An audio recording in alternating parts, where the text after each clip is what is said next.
Hello hi friends, ఎలా ఉన్నారండి? అందరూ బాగున్నారు కదా?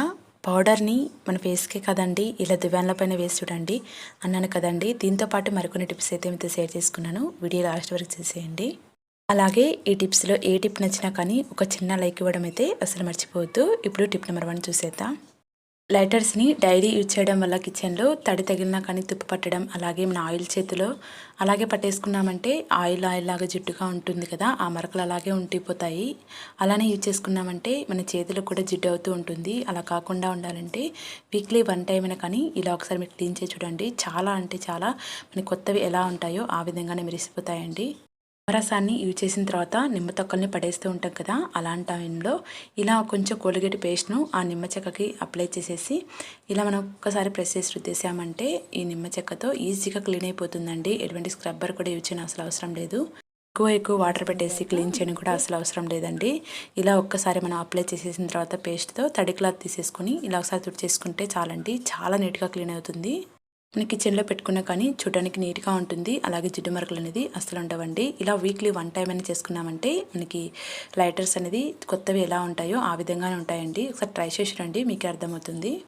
ఈ టిప్ నచ్చినట్లయితే ఒక చిన్న లైక్ ఇవ్వడం అయితే అసలు మర్చిపోవద్దండి. ఫస్ట్ చూసిన లెటర్స్కి ఇప్పుడు చూసారు కదా ఎంత షైనింగ్ అయితే వచ్చేసిందో. ఇలా పేస్ట్ని అప్లై చేసి క్లీన్ చేయడం వల్ల షైనింగ్ కూడా చాలా బాగా వస్తుందండి.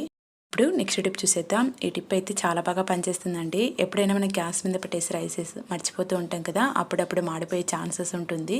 అలాంటప్పుడు మనం అలాగే సర్వ్ చేసుకొని తిన్నామంటే కొంచెం మాడిన స్మెల్ అయితే వస్తుంది కదా, అలా కాకుండా ఉండాలంటే పీసెస్లా కట్ చేసిన ఆనియన్స్ని రైస్లో పెట్టేసుకొని మనం సర్వ్ చేసుకునే ముందుగా వీటిని తీసేసుకొని మనం సర్వ్ చేసుకున్నామంటే మనకి మాడిన స్మెల్ అనేది అస్సలు రాదండి. ఒకసారి ట్రై చేసి రండి. ఇప్పుడు నెక్స్ట్ టిప్ చూసేద్దాం.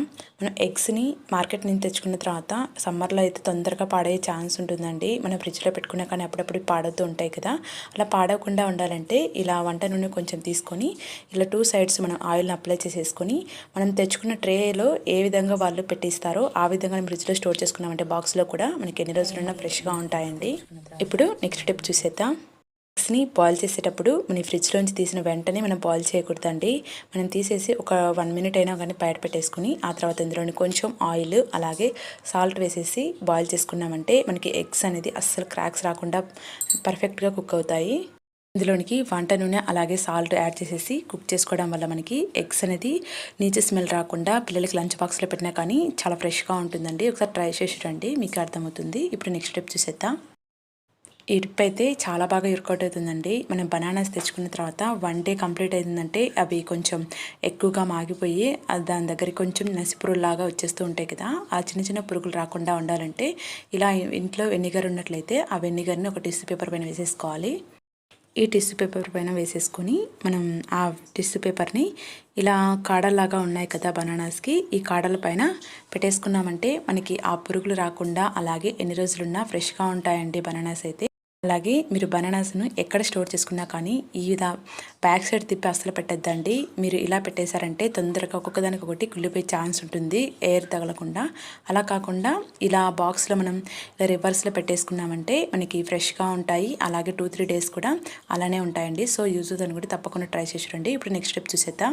ఏదైనా మసాలా ప్యాకెట్ను ఓపెన్ చేసిన తర్వాత ఇలానే పెడుతూ ఉంటాం కదా, ఇలా పెట్టుకున్నా కానీ మనం అది ఓపెన్ అయిపోయి మనకి అందులోనికి ఏవే వెళ్ళిపోతాయి అనేది ఒక భయం కూడా ఉంటుంది. అలా కాకుండా ఉండాలంటే బాక్స్కి ఇలా సైడ్స్కి 2 సైడ్స్ ఉన్నాయి కదా, ఆ స్క్వేర్ షేప్లో వాటిని కట్ చేసుకొని ఇలా రెక్టాంగిల్ షేప్లో వాటిని ఇలా ప్రెస్ చేసేసామంటే మనకి ఫోల్డ్ అయిపోతుందండి. ఇలా బ్యాక్ సైడ్ తిప్పేసుకున్నా కానీ మనకి అందులో ఉన్న మసాలా అనేది కింద పడిపోకుండా ఉంటుంది. ఒకసారి ట్రై చేసి రండి. అలాగే ఈ టిప్లో ఏ టిప్ నచ్చినా కానీ ఒక చిన్న లైక్ ఇవ్వడం అయితే అసలు మర్చిపోవద్దు. ఇప్పుడు నెక్స్ట్ స్టెప్ చూసేద్దాం. ట్రావెలింగ్ టైంలో ఇలా నెయ్యిని అయితే బాటిల్లో తెచ్చుకుంటూ ఉంటాం కదండి. ఇక్కడ నేను ఆయిల్ అయితే మందారం ఆకులు అలాగే కరివేపాకును మెంతుల్ని బాయిల్ చేసేసుకొని ఇంటి దగ్గరనే తెచ్చుకున్నానండి. ఈ బాటిల్లో నుంచి నెక్స్ట్ బాటిల్లోనికి ట్రాన్స్ఫర్ చేసుకోవాలనుకుంటే ఇలానే బాటిల్లో పెట్టేసామంటే ప్లాస్టిక్ కదండి, దీన్ని స్టీల్ బాక్స్లో మనం స్టోర్ చేసుకున్నామంటే ఎన్ని రోజులున్నా ఫ్రెష్గా ఉంటుంది. ఇలా ఒక్కసారి మీరు హాట్ వాటర్లో వేసేసి మెల్ట్ చేసుకున్నారంటే చాలా ఈజీగా మెల్ట్ అయిపోతుంది. ఇప్పుడు నెక్స్ట్ టిప్ చూసేద్దాం. దారం అనేది ఇలానే పెట్టేసామంటే మనకి ఊడిపోయే ఛాన్స్ ఉంటుంది. అలాగే అప్పుడప్పుడు ఒకసారి కనపరాదు కదండి, అలా కాకుండా ఉండాలంటే ఇలా చాకుతో దీనిపైన అలా కట్ చేసేసి ఈ మిడిల్లోనికి మన దారాన్ని పెట్టేసుకున్నామంటే ఈజీగా ఐడెంటిఫై చేసుకోవడానికి ఈజీగా ఉంటుంది. అలాగే మనకి ఊడిపోకుండా కూడా ఉంటుందండి. ఒకసారి ట్రై చేసి రండి, మీకు అర్థమవుతుంది. ఇప్పుడు నెక్స్ట్ టిప్ చూసేద్దాం. అయితే చాలా బాగా పనిచేస్తుందండి. మనం ఎప్పుడైనా టైం లేనప్పుడు ఇలా ఒకసారి క్లీన్ చేసి చూడండి. దిద్దువాన్లకు చూసారు కదండి ఎంత డస్ట్ అయితే పడ్డాయో. ఇక్కడ క్లీన్ చేసుకోవడానికి ఎక్కువ కష్టం కూడా అసలు అవసరం లేదండి. వితిన్ 5 మినిట్స్లో వీటిని క్లీన్ చేసేసుకోవచ్చు. అందరిలో ఫేస్కి చేసే పౌడర్ ఉంటుంది కదండి, ఆ పౌడర్ని ఇలా దువ్వాన్ల పైన వేసేసి ఒక్కసారి ఇలా ఓల్డ్ ప్రెస్ తీసేసుకొని ప్రెస్ చేసామంటే అందులో ఉన్న డస్ట్ అనేది ఈజీగా వచ్చేస్తుందండి. ఎక్కువ వాటర్ వేసేసి లిక్విడ్స్ వేసేసి క్లీన్ చేయడం కూడా అసలు అవసరం లేదు. జస్ట్ మనం ఓల్డ్ ప్రెస్తో ఇలా పౌడర్ వేసేసి క్లీన్ చేసుకున్నామంటే చాలా ఈజీగా క్లీన్ అయిపోతుంది.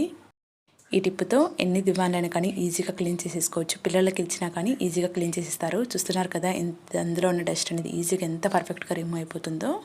సో మీకు యూజ్ అవుతుంది అనుకుంటే తప్పకుండా ట్రై చేసి చూడండి. అలాగే ఈ టిప్స్లో ఏ టిప్ నచ్చినా కానీ ఒక చిన్న లైక్ ఇవ్వడం అలాగే సబ్స్క్రైబ్ చేయడం అయితే అసలు మర్చిపోవద్దండి. యూస్ఫుల్ టిప్స్ అయితే చాలా షేర్ చేసుకున్నానండి. ఈ నా ఛానల్లోనికి వెళ్ళేసి చూసేసి ఏ టిప్ నచ్చినా కానీ ఒక చిన్న లైక్ ఇవ్వడం అయితే అసలు మర్చిపోవద్దండి. అలాగే కొత్తగా నా ఛానల్ ఎవరైనా చూస్తున్నట్లయితే సబ్స్క్రైబ్ చేయడం కూడా అసలు మర్చిపోవద్దు. Thank you for watching.